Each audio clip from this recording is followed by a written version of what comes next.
है जिसके बाह्य प्राचल क्या रहे, अपरिवर्तित रहे, मीन्स परिवर्तित ना हो, ऐसा पॉसिबल नहीं है। और ना ही ऐसा पॉसिबल है कि ऊष्मा का एक्सचेंज नहीं हो। आप कितना ही आइसोलेटेड सिस्टम ले लो, कितना ही रोडोस्ड सिस्टम ले लो, लेकिन फिर भी ऊष्मा का एक्सचेंज तो हो ही जाता है। जैसे कई बार तो थर्मस होता है चाय का, ठीक है, अपन उसमें गर्म चाय रखते हैं कि ये गर्म बनी रहे, लेकिन वो उतनी गर्म नहीं रह पाती जितनी पहले होती है। उसका टेम्परेचर कुछ तो डाउन होता है। बहुत अच्छा उसमें एडियाबैटिक सिस्टम होता है, रुदोष्म प्रक्रम होता है बहुत अच्छा, उसको ऊष्मीय रोधित किया हुआ होता है, थर्मल इंसुलेशन करके रखते हैं उसका, लेकिन फिर भी पॉसिबल नहीं हो पाता। इसका मीनिंग क्या है? इसका मीनिंग ये है कि प्रकृति में ऐसा संभव ही नहीं है। तो इसका मीनिंग ये कि एक ऐसी अन्योन्य क्रिया पॉसिबल है जिसमें क्या हो, दोनों ही प्रकार के पार्ट हो। उसमें थोड़ा सा पार्ट ऊष्मीय अन्योन्य क्रिया का भी हो और थोड़ा सा पार्ट रुदोष्म अन्योन्य क्रिया का भी हो। ठीक है, चलो इसका मीनिंग क्या है, सुनो जरा काम। प्रकृति में ऐसा निकाय संभव नहीं जिसके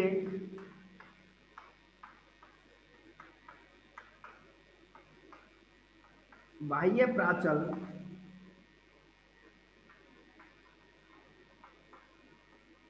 अपरिवर्तित रह सके। मीन्स वो कहता है कि नेचर में ऐसा पॉसिबल नहीं है कि जिसके जो एक्सटर्नल पैरामीटर्स हैं वो क्या रह सके, अनचेंज्ड रह सके, एवं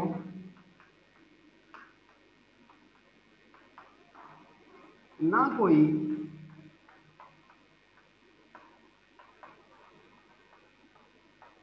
ऐसा निकाय संभव है जिससे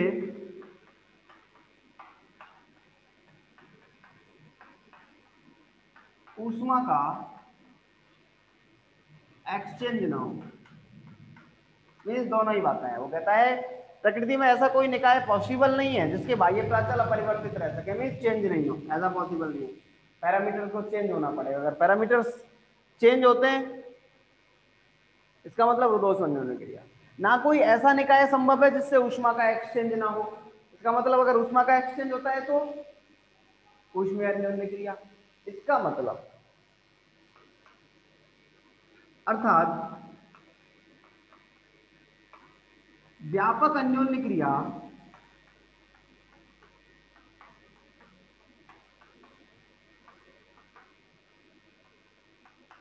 दोनों अवस्थाओं का, दोनों अवस्थाएं मतलब ये वाली स्टेट और ये वाली स्टेट,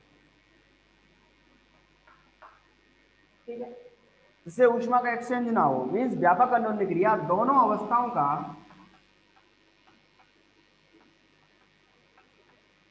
संयुक्त रूप है। इसमें क्या होता है, इसका मीनिंग ये है कि आप जो भी ऊष्मा देते हो, मीन्स ऊर्जा का एक भाग ऊष्मीय अन्योन्य क्रिया में, एक भाग तो किसमें काम करता है, ऊष्मीय अन्योन्य क्रिया के लिए, और जो शेष भाग होता है वो शेष भाग किसके लिए काम करता है,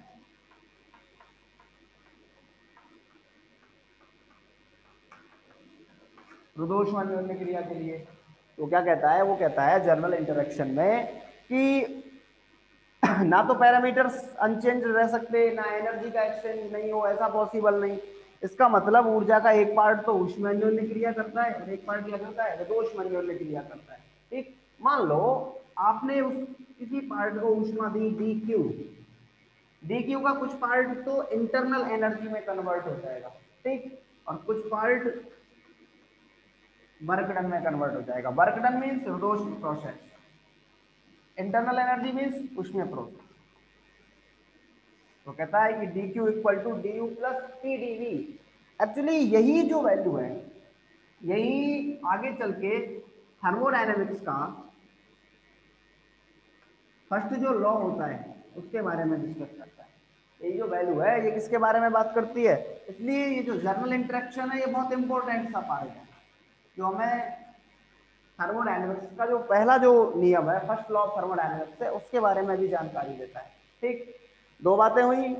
सबसे पहले हमने की थी ऊष्मीय अन्योन्य क्रिया के बारे में बात। उसमें हमने क्या कहा था कि निकाय के बाह्य प्राचल परिवर्तित नहीं होने चाहिए, मतलब सिर्फ ऊष्मा का आदान प्रदान होना चाहिए। ठीक, इसका मतलब वो कौन सी अन्योन्य क्रिया है? ऊष्मीय अन्योन्य क्रिया।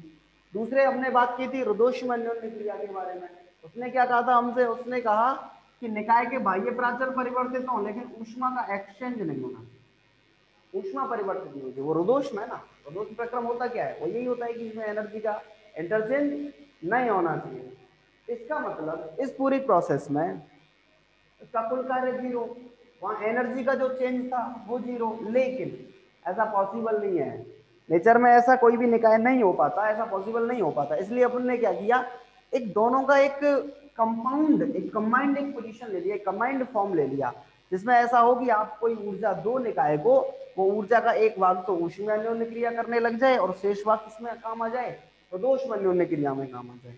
तो अगर मान लो आपने dq एनर्जी दी, तो उसमें से du एनर्जी तो ऊष्मीय अन्योन्य क्रिया में काम आएगी और शेष एनर्जी कार्य के रूप में प्रदोष अन्योन्य क्रिया में काम आएगी। ठीक, ये किसका मीनिंग है? व्यापक अन्योन्य क्रिया का, जर्नल इंटरेक्शन का। जरा देखो एक बार भी इसको। ठीक, इंपॉर्टेंट पार्ट है। चलो फिर आगे बात करेंगे अपन।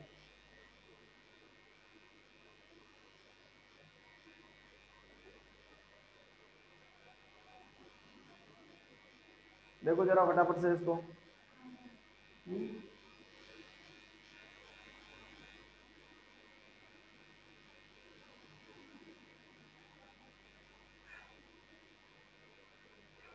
चौथा देखो,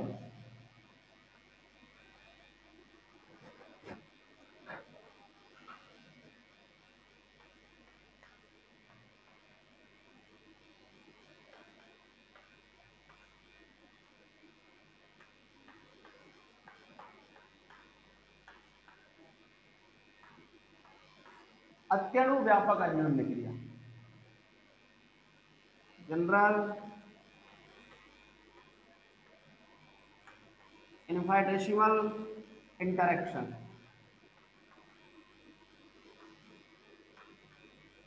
मीनिंग क्या है इसका? सुनो,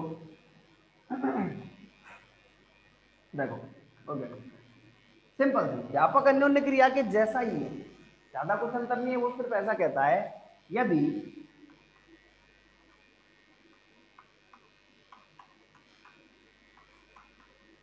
अन्योन्य क्रिया से पूर्व, यदि अन्योन्य क्रिया से पूर्व तथा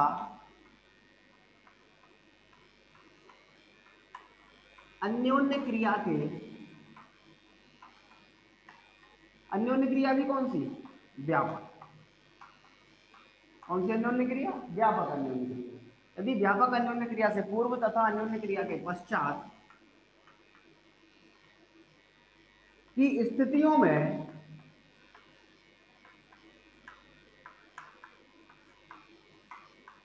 अन्योन्य क्रिया से पहले की स्थिति या अन्योन्य क्रिया के बाद की स्थिति, स्थितियों में परिवर्तन अत्यल्प, अत्यल्प मीन्स स्मॉल चेंज,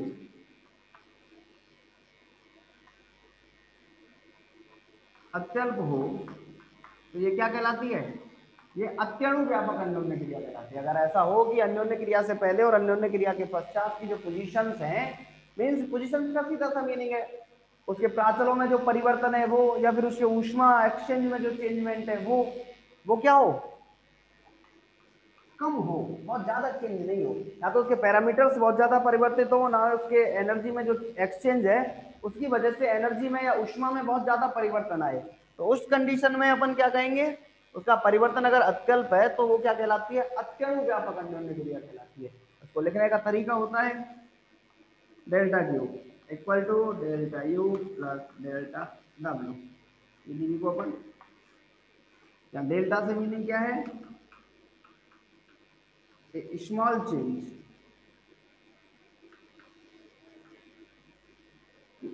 डेल्टा का मतलब एक छोटा सा परिवर्तन है, एक स्मॉल चेंज है। ठीक, तो ये बात हुई आपके पास सारी अन्योन्य क्रियाओं के बारे में। जरा देखो एक बार भी, फिर आगे बात करते हैं अपन।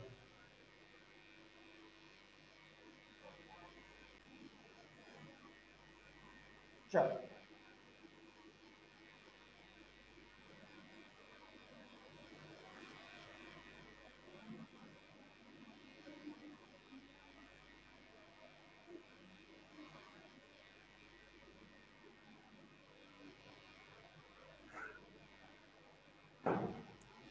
देखो, इससे रिलेटेड एक वर्ड आता है हमारे पास, ऊष्मीय रोधन।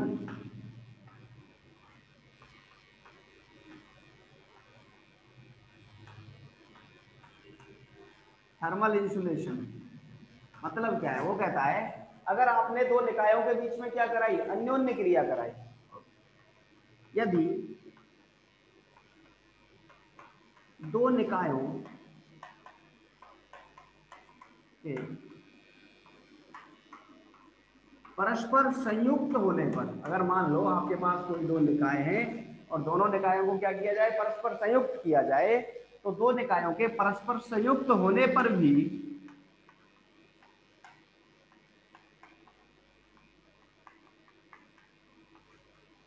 विलगित निकाय का निर्माण नहीं हो, मीन्स अगर ऐसा हो कि हमने अन्योन्य क्रिया तो कराई लेकिन उसके बाद भी क्या हो, उसमें जो आइसोलेटेड सिस्टम है, जो विलगित निकाय है, वो नहीं बने, तो अपन क्या कहते हैं, तो इस प्रोसेस को करने के लिए, मीन्स विलगित निकाय के निर्माण के लिए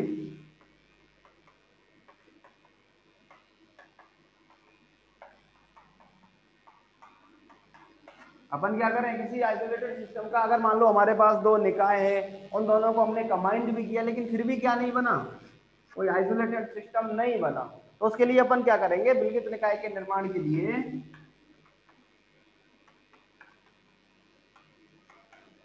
निकायों के मध्य ऊष्मारोधी पदार्थ, हीट इंसुलेटर, जैसे थर्माकोल वगैरह क्या कर देते हैं, उसकी सीट लगा देते हैं। तो ये प्रक्रिया क्या कहलाती है, ये प्रक्रिया कहलाती है ऊष्मीय रोधन, थर्मल इंसुलेशन। कब होता है, जब दो निकायों को संयुक्त करने पर भी क्या नहीं हो, विलगित निकाय का निर्माण नहीं हो, तो विलगित निकाय का निर्माण करने के लिए निकायों के मध्य क्या कर देते हैं, ऊष्मारोधी पदार्थ की एक लेयर लगा देते हैं, एक परत लगा देते हैं। तो उससे क्या बन जाता है, वो जो निकाय है वो विलगित हो जाता है, और ये जो प्रक्रिया है ये क्या कहलाती है, ऊष्मीय रोधन कहलाती है, थर्मल इंसुलेशन कहलाती है। तो अपन ने आज का जो लेक्चर है उसमें एक तो कई सारी इंपॉर्टेंट बातों के बारे में डिस्कस किया आपके साथ, ऊष्मागतिक निकाय के बारे में बात की हमने, ठीक। ऊष्मागतिक निकाय के बाद चार तरह की अन्योन्य क्रियाओं के बारे में बात की, एक ऊष्मीय अन्योन्य क्रिया, मृदोष्म व्यापक अन्योन्य क्रिया और अत्यणु व्यापक अन्योन्य क्रिया, और एक छोटा सा पार्ट ऊष्मीय रोधन के बारे में हमने डिस्कस किया था। अब आगे अपन इसी लेक्चर में एक और आगे बात करते हैं ऊष्मागतिकी के नियमों के बारे में। तो सबसे पहले बात करेंगे अपन ऊष्मागतिकी का शून्यांकी नियम।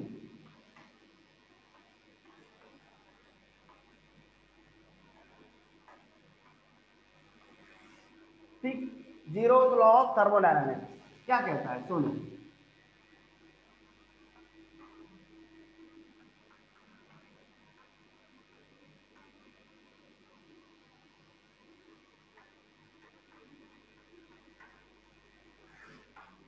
देखो क्या कहता है जीरो लॉ ऑफ थर्मोडायनामिक्स, वो कहता है आपके पास मान लो कोई निकाय है, ए है, बी है और सी है। आपके पास क्या है, कोई तीन निकाय हैं, ए बी सी। अगर मान लो ये जो एक निकाय है किसी दूसरे निकाय के साथ किसमें है, तापीय साम्य में, थर्मल इक्विलिब्रियम में। यदि कोई ओवेनिष्ट निकाय किन्हीं अन्य दो निकायों के साथ, अन्य दो सिस्टम्स के साथ किसमें हो, परस्पर तापीय साम्य में हो, ये भी किसमें है, ये ए वाला जो निकाय है ये बी और सी वाले निकाय के साथ किसमें है, थर्मल इक्विलिब्रियम में है, तापीय साम्य में है, तो क्या कहता है आपका, वो दोनों निकाय भी परस्पर किसमें होते हैं, तापीय साम्य में।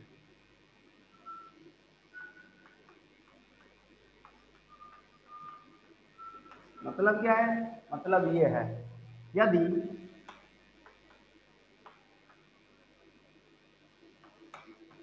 कोई वैनिष्ट निकाय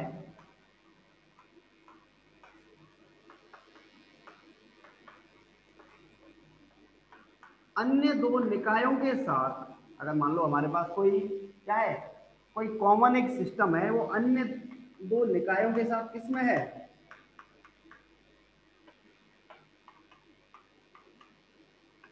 अन्य दो निकायों के साथ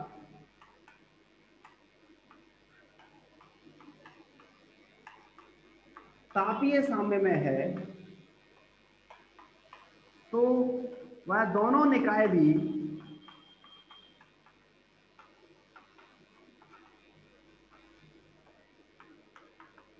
परस्पर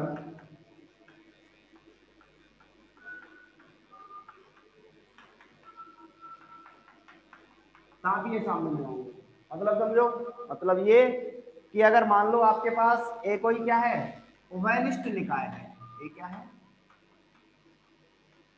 उभयनिष्ठ निकाय, ये उभयनिष्ठ निकाय दो अन्य जो निकाय हैं बी और सी, उसके साथ कैसा है, थर्मल इक्विलिब्रियम में है, तापीय साम्य की अवस्था में है, तो उस कंडीशन में ये दोनों निकाय भी परस्पर किसमें होंगे, तापीय साम्य में होंगे। ये क्या होता है, ये होता है ऊष्मागतिकी का शून्याङ्कीय नियम, जीरोथ लॉ ऑफ थर्मोडायनेमिक्स। ठीक, देखो जरा इस बात को, फिर आगे बात।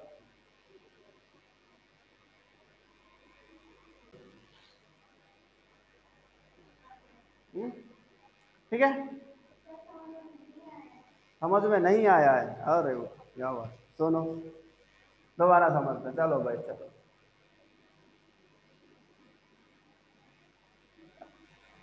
सिंपल सा स्टेटमेंट है, अगर मान लो आपके पास कोई एक सिस्टम है, ये रहा, ठीक है, दो और सिस्टम है हमारे पास, एक ये है, अगर इस वाले सिस्टम के साथ ये वाला सिस्टम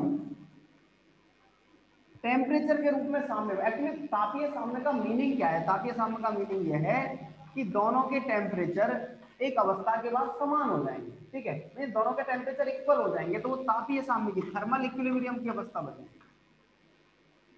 अगर मान लो आपके पास कोई एक निकाय है ए और एक दूसरा निकाय है बी, उसके साथ वो किसमें है, थर्मल इक्विलिब्रियम में, तापीय साम्य का मतलब दोनों की अवस्थाएं कैसी रहे, ताप के साथ समान रहे, और वही निकाय किसी अन्य निकाय के साथ भी कैसा हो, तापीय साम्य में हो, वही ओवेनिस्ट निकाय। मतलब एक ओवेनिस्ट निकाय होना चाहिए, दो निकायों से अलग अलग तापीय साम्य में होना चाहिए, इसके साथ अलग, इसके साथ अलग। तो ये जो दोनों निकाय हैं, ये दोनों निकाय भी तापीय साम्य में होंगे, ये दोनों निकाय भी किसमें होंगे, थर्मल इक्विलिब्रियम में होंगे। तो ये जो लॉ है वो क्या कहलाता है, ऊष्मागतिकी का प्रथम नियम। वो कहता है कि अगर ऐसी कोई पोजीशन आपके पास बनती है, तो जो दोनों निकाय जो आप काम में ले रहे हो, वो दोनों निकाय भी क्या होंगे, परस्पर करस्पॉन्डिंग तापीय साम्य में होंगे। ठीक, तो ये है ऊष्मागतिकी का जीरो। बताओ जरा, क्लियर?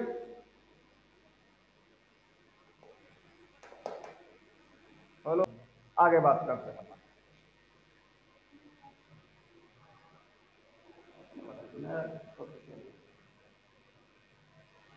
ठीक है, आज के लिए इतना ही, कल बात करेंगे ऊष्मागतिकी के प्रथम नियम के बारे में।